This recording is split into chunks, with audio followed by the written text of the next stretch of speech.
Well, hello and welcome.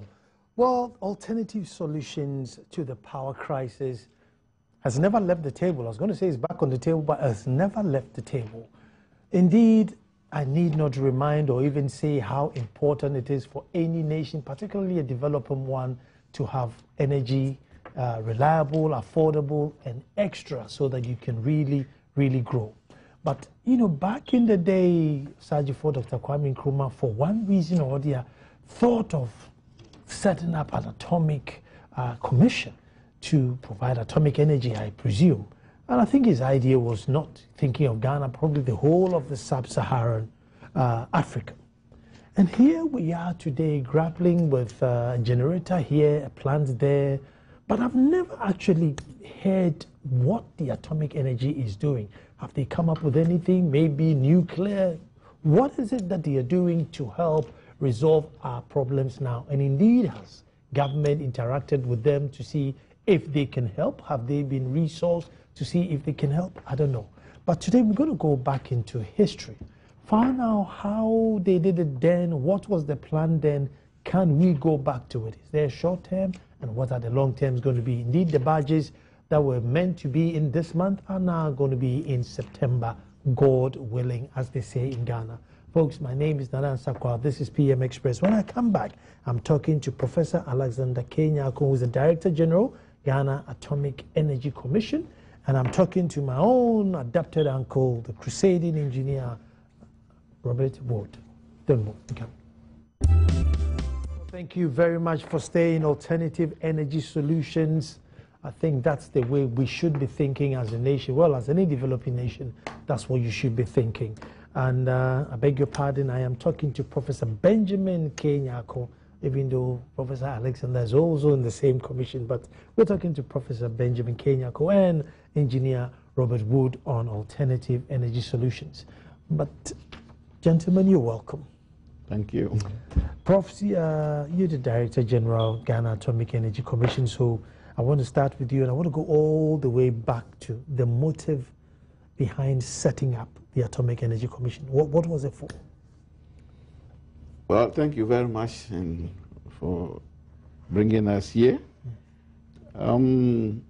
Actually, Ghana Atomic Energy Commission was set up by an Act of Parliament, Act 204 of 1963, by our first president, Sajifo Dr. Kwame Nkrumah. And we have his speech on our website. I think Gene Wood has given us the book that contains his speech. So I will read what he said. Okay.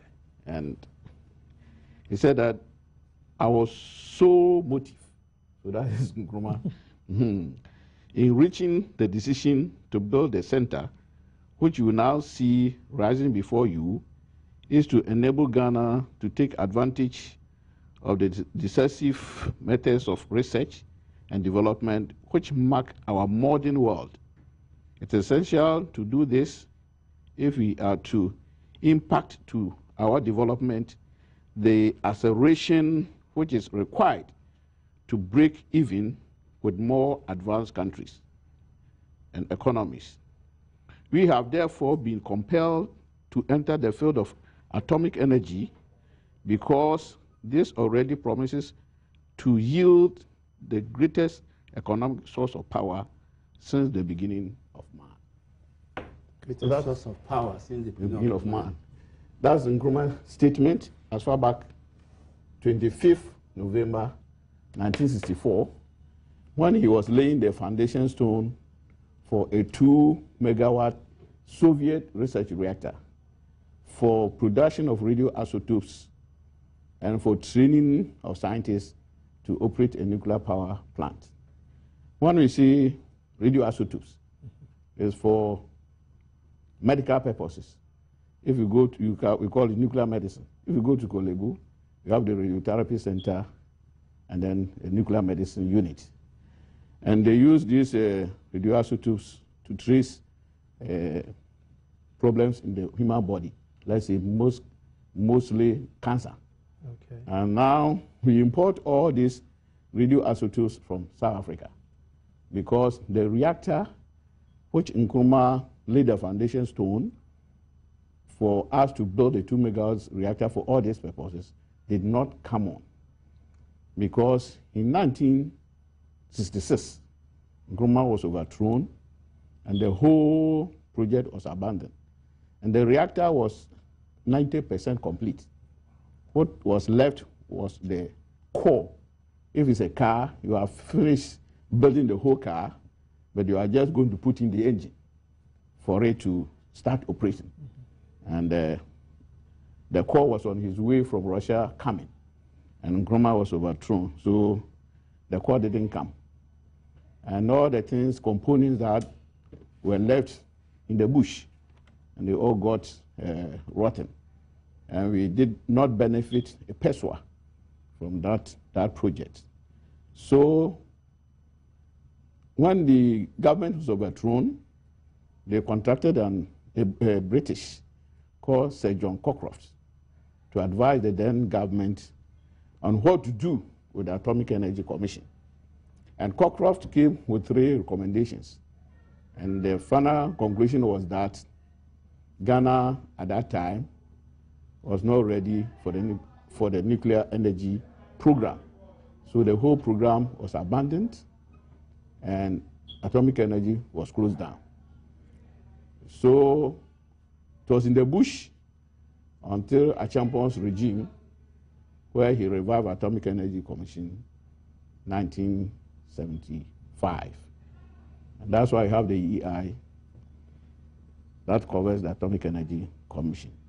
So when the place was revived, we just skeleton staff which were moving around, and then we were just doing some small chemistry and nuclear applications. And so in 1998, we had these radiotherapy centers in the country, where the first one at Kolebu, and this one also uses radiation to treat cancer. That's in the health field. And then later on, we established another one at Comfort and Ochi. But in 1994, we started constructing a small research reactor, which is 30 kilowatts. From 2 megawatts, we came to 30 kilowatts. You see, it's a matter of 1,000 factor. So in 1995, the reactor was commissioned, called miniature neutron source reactor from China. And that's what we have been using in training our workforce to take off from where we couldn't start. And then now we have human resource. We have the graduate school of nuclear life sciences, where we are training nuclear scientists, nuclear engineering, thermal hydraulics, neutronics, a lot of things, preparing for the takeoff to build Nkrumah's nuclear power plant, which that one is for generation of electricity. So for now, what we are doing is that we are using nuclear techniques in agriculture, health, industry, and other social life of the people of Ghana. So because we are going to go into nuclear power, maybe another time you can talk about other applications of atomic energy. We'll come back to that. I'm going to go to Engineer Wood to find out that, are we saying that, from 66 all the way down, I mean, there was nobody else in the country who saw the advantage of that other than just one single individual?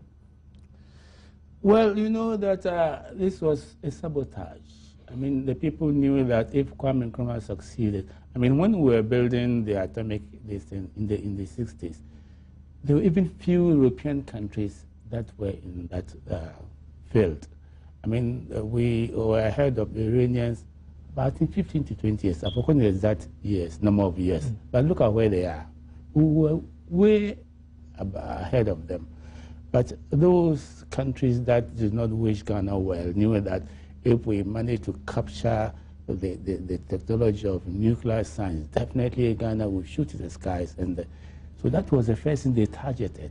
In fact, I was alive, I was here.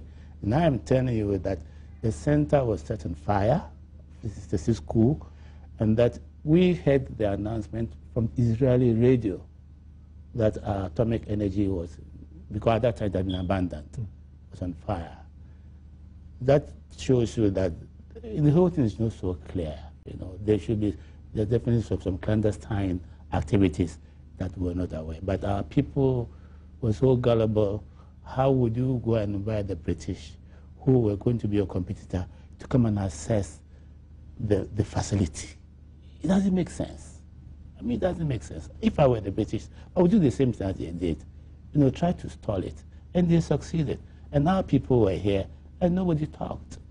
Could it be that, you know, there was so much power in abundance that, you know, you couldn't see, I mean, there's power there that we can use. Now you're thinking of even extra power, you know. Could it be that, what did we need it for then? I don't think, you know, nuclear is not for power, but that's the basic of all scientific research, you know. So it's just unfortunate. We had a big anti-Soviet hysteria in the country. So we threw away the baby with the bathwater. That's what happened. You know, people were not even prepared to look at, oh, Russia and that was the atmosphere. Anything Russian was not good. You should just forget about it. And this was very deliberate by some section of our people, knowing that that was the only way to take Nkrumah off. Let me come back to Prof.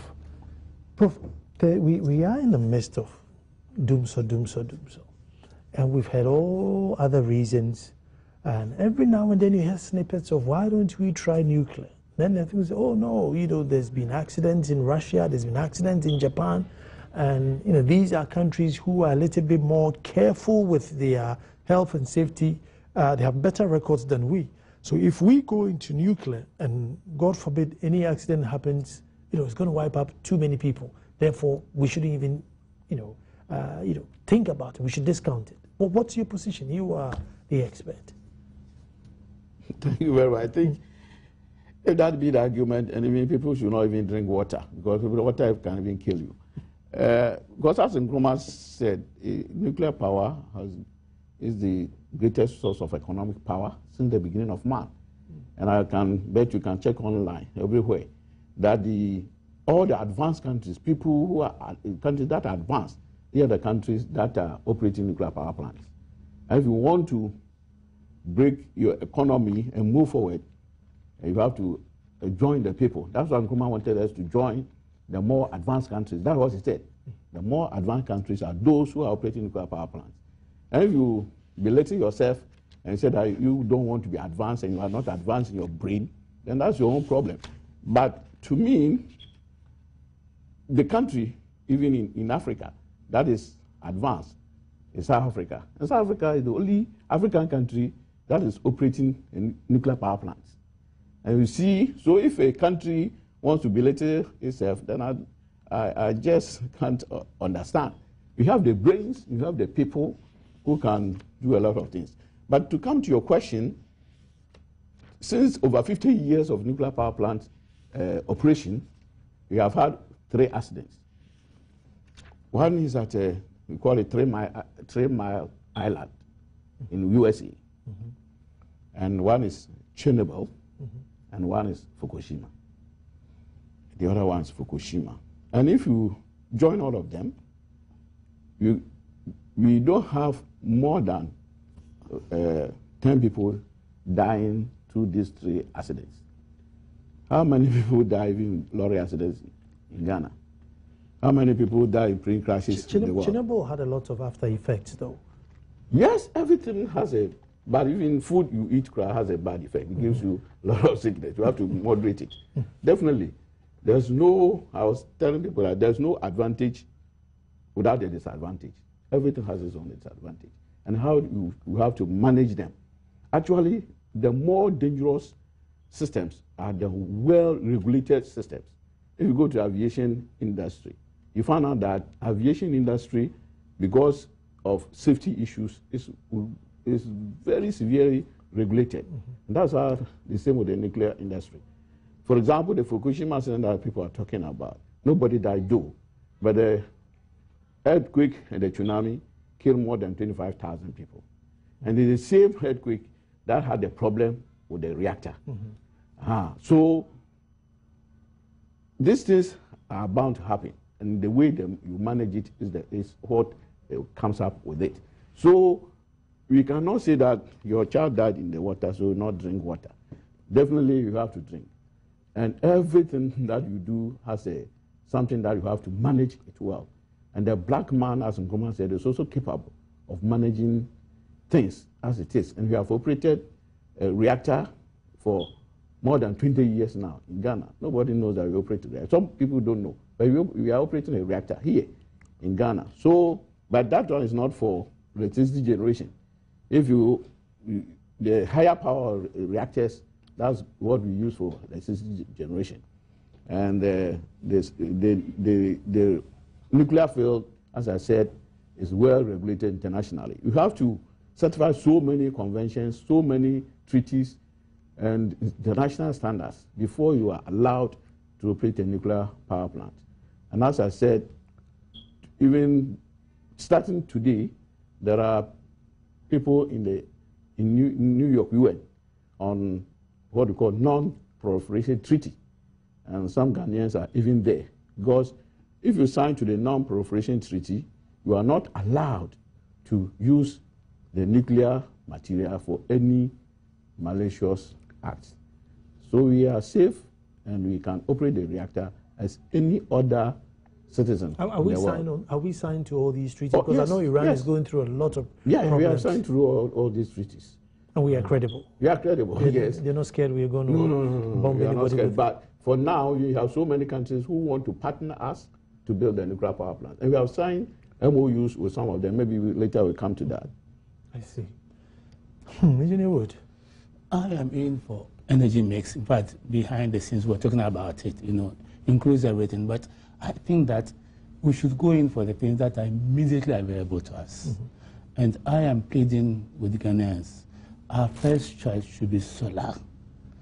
Solar is the answer to our problems now. Anytime you raise solar, what they raise is cost. I don't think it's true. Let me give you one example. Now, the Bui Dam cost $622 million for 400 megawatts. That means that 1 megawatt is 1.56 million. That's $1.5 million. Now, if we had invested that amount in a solar plant for 400 megawatts, because solar properly done, grid-led rooftops should not exceed $1.5 million per megawatt. So that on that extrapolation, that would have given us 400 megawatts of solar. Here in Ghana, here, 400, because at the moment, Bui is just giving here you have sun from 7 to 5. That is 10 hours. So that it gives you 4,000 megawatt hours of solar, of energy, 4,000 megawatts a day. And you calculate that period that we run this. How about the batteries? Because then you need batteries to save the energy. Here, the grid is going to be your battery bank. The grid is your battery bank. Because as soon as it enters the grid acts as a battery bank. But the grid can't store the energy. No, it's because it turns into a mix. Immediately, you put in 1,000 megawatts of solar in the mixed bag.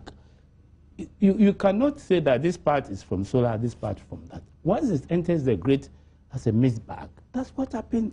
I don't know why people think that you cannot use solar to run an industry.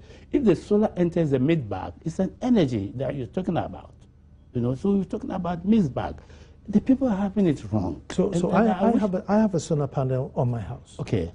And then maybe it generates, let's say, 1 kilowatt, but I'm only going to use half a kilowatt. Good. The other half goes to the grid. That's the point. And it enters the energy mixed bag, which somebody else can use for something else. Because an energy unit. What like now, in the evening, what then happens? No, the thing that has gone to the mixed bag is stored so that at that time maybe you can shut 1 or 2 turbines at Akosombo or close something down at Aboaze or something, for you to have your mix. Okay, so you save that for the evening? Or? Yes. Yeah, people are not looking at it properly. They are not. I did a little calculation using, say, 1,000 megawatts solar. 1,000 megawatts solar. Let's spread it over 1,000 days. Now, the 1,000 megawatt solar multiplied by 10 will give you 10,000 megawatt hours of solar, or 10 million kilowatt hours of solar. That's a lot. Now, if you were to sell that one for 15 cents, you will be retrieving 1.5 million US dollars a day. Means that within 1,000 days, you would have, that's less than 3 years, would have recouped that investment. You know, so please let us look at this solar. The time is not much. I would have broken the whole thing down to zero for you to understand. Do we import the panels or build them here? That is not the point. But you see, the question I keep asking is that there are two people. One of them could be stupid. Either we are stupid or the Europeans are stupid. Because why should Germany invest in 38,000 megawatts of solar with 1,000 watts per square meter maximum, where we have places where you can get 2,300 watts per square meter? And we earn 4 or 5 megawatts. And the Germans are aspiring to 40,000 megawatts on solar. I mean, so there must be something wrong. Why is it the United States, first 6 months of 2012, 49% of all investment in energy went to solar? United States is on parallel 2025, cannot get more than 1,000 watts per square meter. So there is something wrong. Some people are not telling us something. It doesn't make sense. It does not make sense for what we are doing. Because if we were just to invest in 1,000 megawatts solar, we will solve the problem immediately. Now, apart from solar, we are going to bring coal. Now, we have unlimited land and water to produce wood biomass. So that's what God has given us. So why don't you use the wood biomass for power, then we opt for coal? It doesn't make sense, because 1 kilogram of dry wood chip will give you 1 kilowatt hour of electricity. And you have said this before, last year when the president talked about 30 million tons of firewood that was used, that's equivalent to 13 million megawatts of electricity. Now, if we mobilize 1 million tons of wood a week, that will give us 52 million tons. That is 5,000 megawatts. And that is possible if we sit down to plan properly. We can get that one here, because now there are good material like the Bima bamboo. One day the thing grows 1 foot. You can harvest it for power production. So we are saying that, first of all, try and capture the timber waste, because for every timber you harvest, 42 feet, 48 feet, the rest is left in the bush. It's sitting there. Convert that one into electricity using mobile gasification plants that are available on the international markets in containerized. You put it there in situ. You put your dry wood into it, you are producing electricity. All what you need is 0.001 of gas, which is, gas is $1. So 0.001 is 1 cent, 0.1 cent. You require 0.00 of diesel. Diesel is $1. That's also 0.1 cent. Now, the firewood, the biggest price of firewood that we got from this country is $30 a ton, or 3 cents a kilo. So if you add your 3 cents to this 0.2, you have totally about 3.2 cents plus 15 liters of well water. Aboazi, the best one on double cycle, is 9.5 cents per kilowatt hour. We are talking about a price which is less than half Aboazi.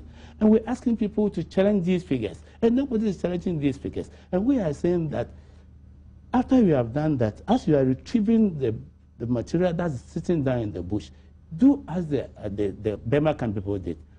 The land from here to Afro, what do you do with that? Just broadcast some neem streets, anything there. In 3 years, we are creating a huge energy bank where you can harvest and prune your wood for continuous power production.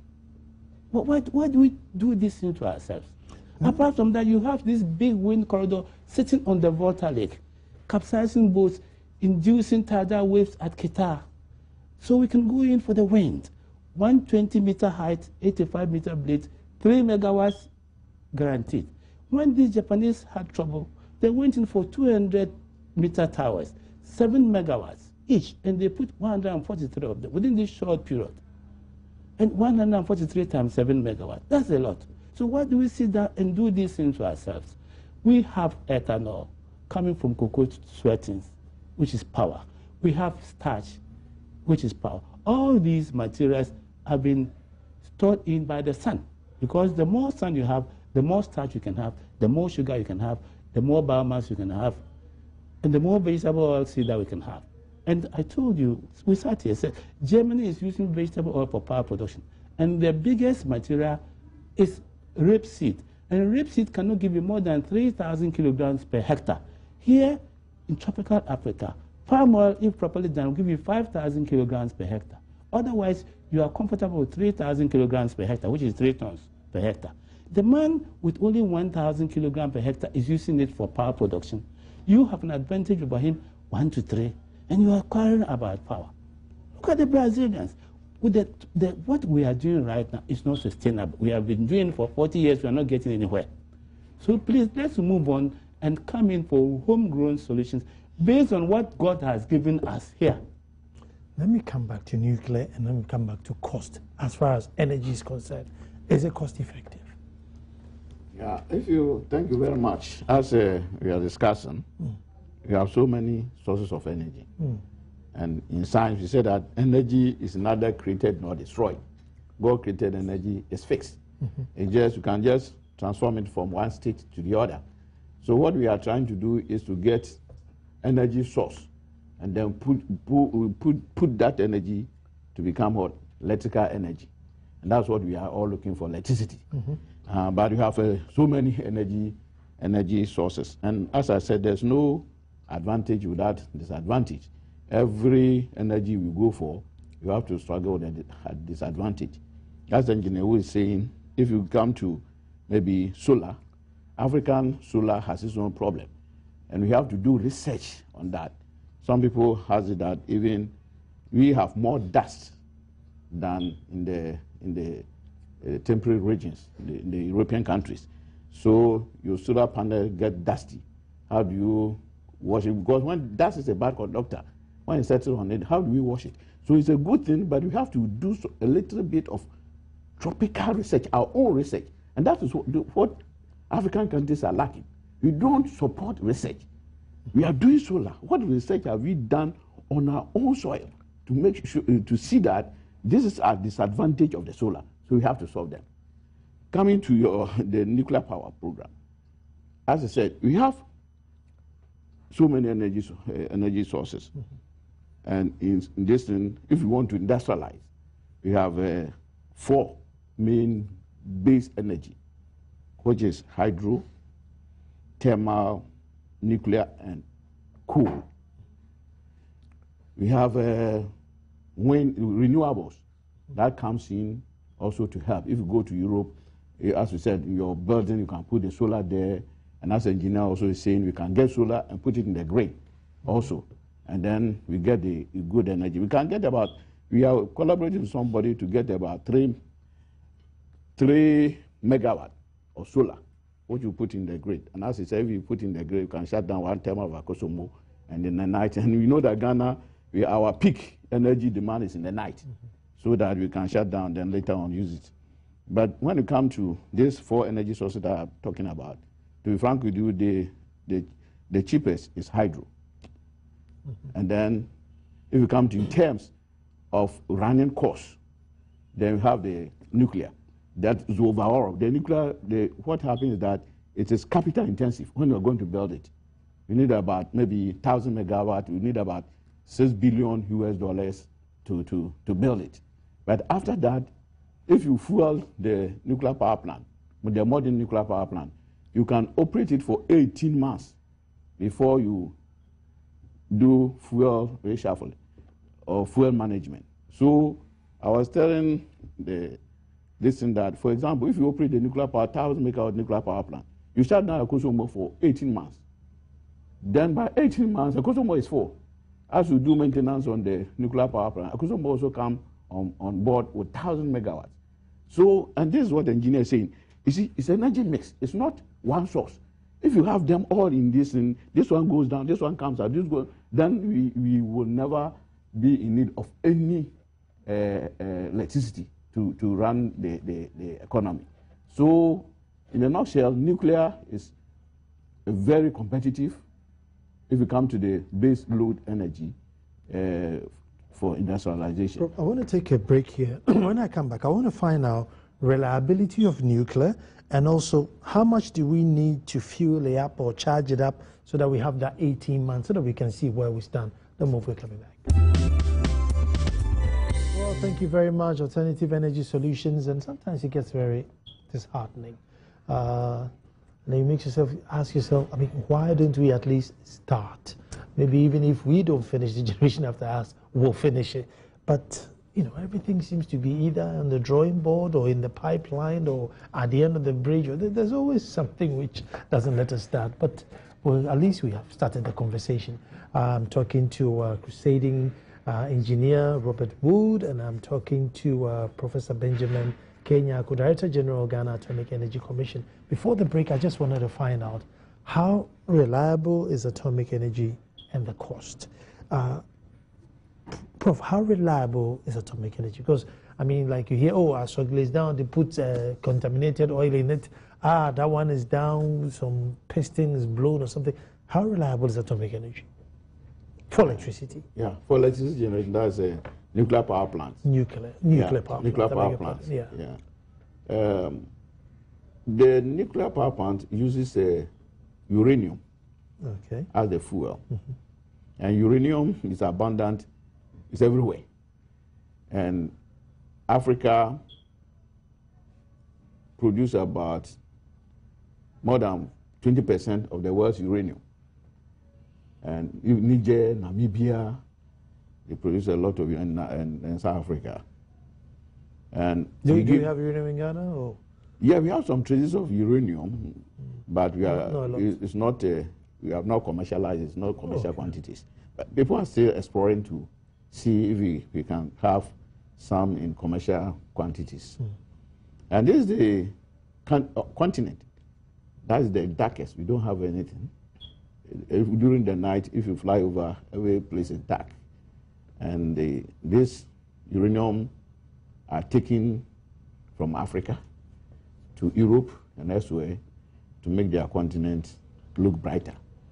And we are just sitting here afraid of those things that are taken from us to make people's world growth. The reliability of the nuclear power plant is that, as I said, the fuel is very small quantity. And we can use 1 kilogram of uranium to produce a huge number of electricity. And so you can store the fuel for more than 10 years. You buy the fuel for 10 years, you are not thinking about fuel again. And even in the world, we have a uranium bank in Russia, where when we want the fuel, you can go there and get it. So the fuel is in abundance. So for 18 months, how many millions of dollars would you need to buy 18 months supply, you know, for the new reactors that I can now said, when you start operating, you do maintenance and fuel management. I'm saying that you can operate it for 18 continuous months before you do anything, shut down for how much uranium do we need? It depends upon the power of the reactor. 1,000 megawatts. Yeah, 1,000 megawatt reactor. Or I don't know. I don't have the figures now. Okay. But as I said, the running cost is not very expensive, but is the initial investment. So we can just manage with the system, but the cost implication doesn't depend upon the fuel. It depends upon the investment. 6 billion. System. Yeah, 6 billion. It's a bit too much. Yeah, but as you said, as the engineer said, if you look at the B, which we are saying they are getting 90 kilowatt. If you multiply, if you get it 1,000 megawatts, you multiply what there, and you scale up to 1,000 megawatts. You see that it's not Because 1 billion will give us 1,000 megawatts thermal. You are going to invest in coal plant, 700 megawatts for 2.5 billion US dollars. That comes to about 3-point-something million per megawatt. Yeah. There's something wrong with you. There's something wrong with you. So it's not a very different from the actually, the other time when we were building Bui, and that time we also did calculation for 4 megawatt nuclear power plant, and then 4 megawatt Bui dam. The cost was just about, maybe, if you say Bui was 400 million, the nuclear power plants also cost about 450 million. So there was not much difference between the two. Why didn't we opt for nuclear? Policy. It depends upon policy. It's a political decision. Yeah. He cannot do anything. The scientists are tools for it to be used. We just advise that this is the way you can go. But at that time, it was not so much. And even now, as engineer is saying, if you look at the code too, the problem I have with it is that we went to China. We won China, I think, this January, the Deputy Minister for Power. And they told us that they have taken a decision not to add coal power plant again, and they are shifting to nuclear. And China, that time that we went there, they were building 26 nuclear power plants. Because coal, they produce a lot of coal, China. And I thought maybe if even we want to go for coal in Ghana, maybe one day we have to buy from them. But the environmental problem, and that they have to pay for, they have decided to minimize the coal, not to go for coal again, and then rather use nuclear power plant because of the environmental problems. And we don't have coal. So if you want to, if you have land, you have water. So if you want to build a coal power plant, you have to cut the coal from South Africa or elsewhere. The ship, I don't know where they're going to build, the train that will take the coal and all those type of things. So I've not seen the document, but I'm a little bit disturbed with that decision because you have to pay the carbon factor, a lot of climate change effect, the system that is work against it. So I don't know based on what decision that we have made, but anyway, all our hydro resources are almost exhausted, and I think the thermal too is giving some problem, and then the nuclear too will take a long time to plan because if you want to go for nuclear, it's between 10 to 15 years before you can build a nuclear power plant. So maybe we are trying to solve the problem in the shortest possible time.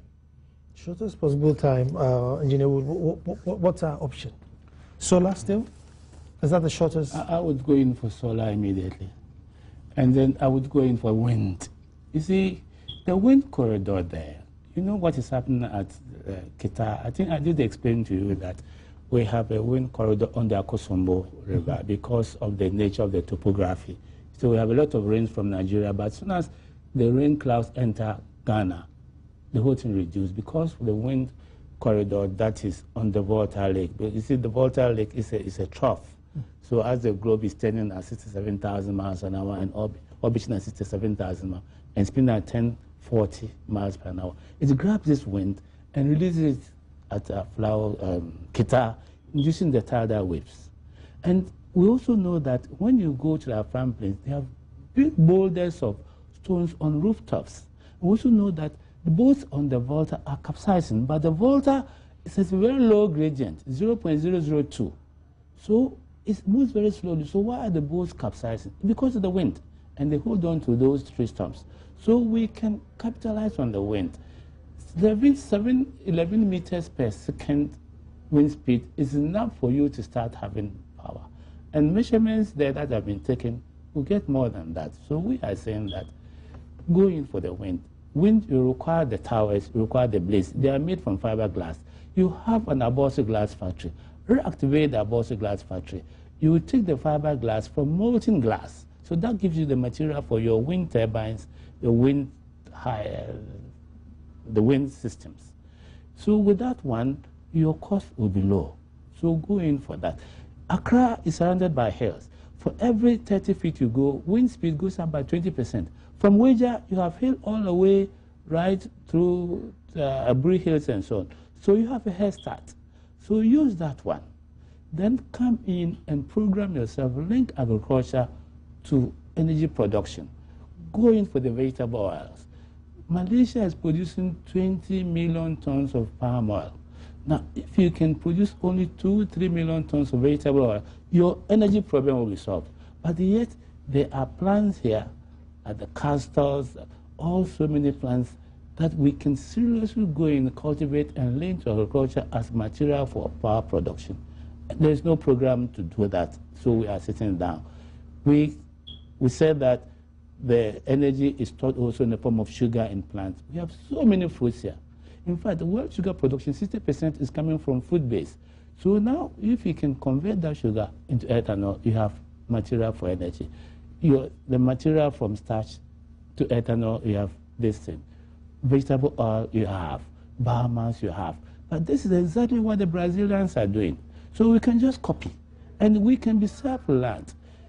Biomass is produced sunlight, carbon dioxide, and water. Once you have more sunlight, then definitely you have more biomass production, because then photosynthesis is taking place. But we don't seem to have a plan to do anything. So I'm pleading with you and Ghanaians, please let us have a plan. We have people who have knowledge. This man here, I know him for so many years. He has knowledge, and we have so many of them. But we are trying to empower people with various degrees of knowledge so we can use them to help move this country. This country can be moved. We have the resources. Last time I talked about the fact that Ghana can give the whole of Africa fish because we have the biggest man-made lake. All what we need to do is give the fish food. And the food is available. It's wind termites. They only eat soil mixed with rubbish. So when you have your greenhouses, you collect your soil, you mix with rubbish, you put the queen termite inside. At a certain stage, as soon as they start multiplying, you spray water on them. They will grow wings immediately. And then you put solar lamps on the water. They will fly towards the water, sink in, the fish will start eating. 10 months, the fish will be ready. This is being done in Australia. But they don't have the conditions because you need the insects which breed between 21 degrees to about 38 degrees throughout the year, which we have. They don't have it. Now we have this. We are sitting down and we are importing fish and we are complaining because there's no plan. For how long are we going to continue like this? I think now we have to go to academia. I mean, have you sat, government down as a little government? This is the plan. How are you going to do that? I don't know. I need to ask a question. I need to ask a question. Since I have a professor in the house, probably call, Minister of Power, Minister of Energy, bring them up and say, look, Jack, this is our solution. I mean, at the moment, we're waiting for a power badge, which is now moved from April to September. And even that, the opposition is taking them to court because they said if it's a temporary solution for 2 years, why are you renting it for 10 years? And, so all these issues are arriving. And as both of you are talking, the solutions are right here and we can fix it. So, I mean, why don't you... Energy is a national security issue, said Obama. You cannot link your energy to the interests of some other nation. You can't do that. And especially when you have the alternatives. Let them come out and explain why they are refusing to take the suggestions that we've been talking about. Some years back, this Jatropha idea came and somehow it died. But even we are saying that when we are drying cocoa, what is stripping down, what they call the cocoa sweatings, is sweet. Anything that is sweet means that ethanol can be generated out of that.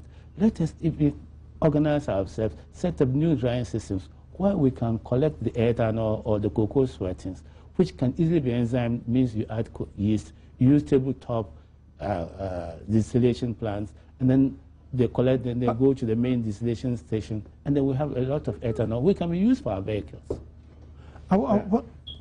I'll take a quick break and I'll come back. Realistically, I mean, how much electricity, how many households will these cocoa sweatings, supply? I'm coming straight back, don't move.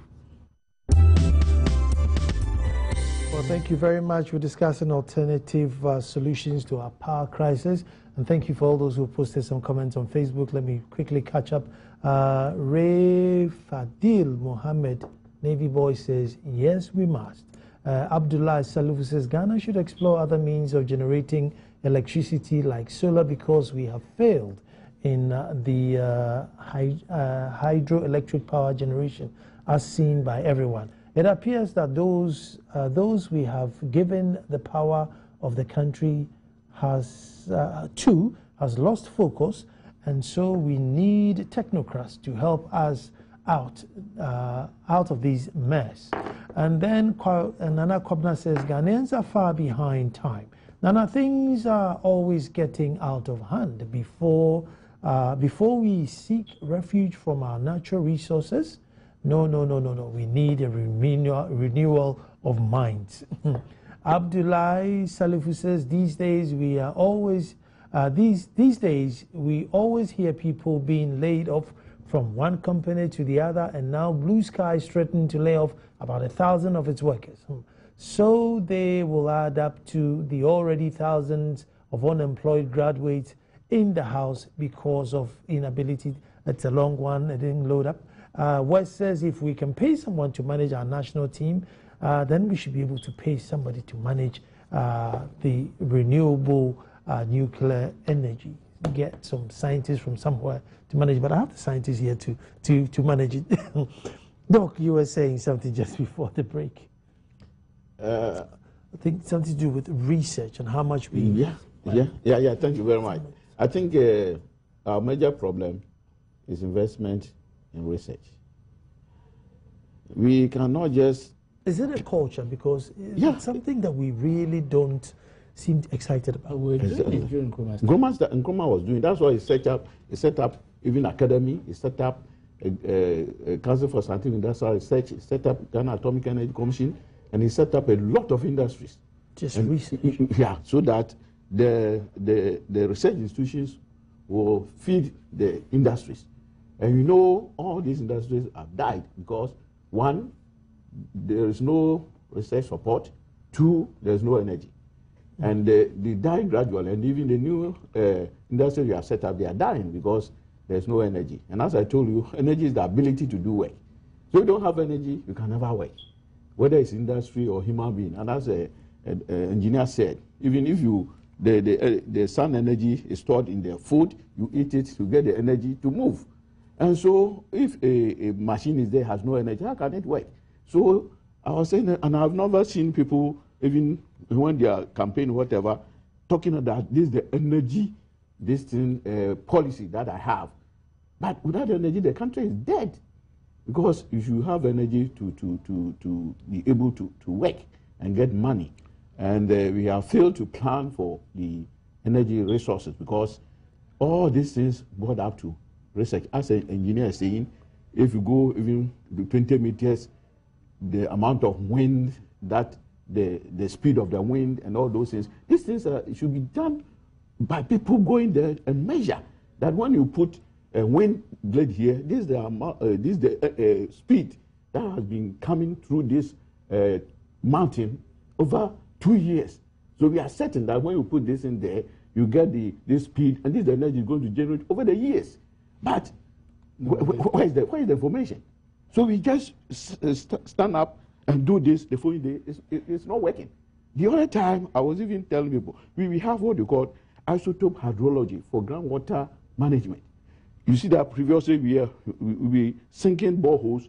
You go there, they will pump in the borehole 1 year, the water is not coming again. We have a technology that is what we call groundwater assessment, whether the water there is being recharged. Because some of the water, the groundwater there has been put there by nature, and nothing goes in there. So if you sink the borehole there, you see that there was water there. If you sink the borehole there, you pump this water, and nothing goes in again. So at a certain point, the water gets finished, and the whole place is dry. But you see where you sink the borehole, whether the water is being recharged. When it rains, water goes in, it comes out, then you pump it, then you know that when you sink the borehole there, it will never dry up. So you see so many boreholes sink, and then Nothing comes out. And then we Need for lose. research. There's no research. There's no research. So we stand up and then do things haphazardly, the way, my team tells me that I have to sing a ball here, and then we do it. So these are some of the major challenges, that we don't have any means of finding out what is wrong with us and what is good for us. There's no research. Uncle Wood, I was just trying to find, with cocoa sweatings, I mean, how much cocoa do we have, and how much, energy would we get? That immediately comes to the question of research. Because I would have wished that by this time, because we've been growing cocoa for so many years, by this time, we should have researched into a percentage of cocoa sweatings that come out when we are drying cocoa on the because that is an important commodity. And we know that the CSR, the TAFO cocoa research, that's what they use to make the cocoa whiskey and the rest.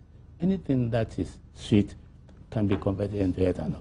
So we are saying that if we are producing about 1 million tons of dry cocoa beans, at least we should know that what percentage of droppings are we getting out of that, so that from there we could have worked out how much energy we could have retrieved from this. But all this comes to the question of research and a plan.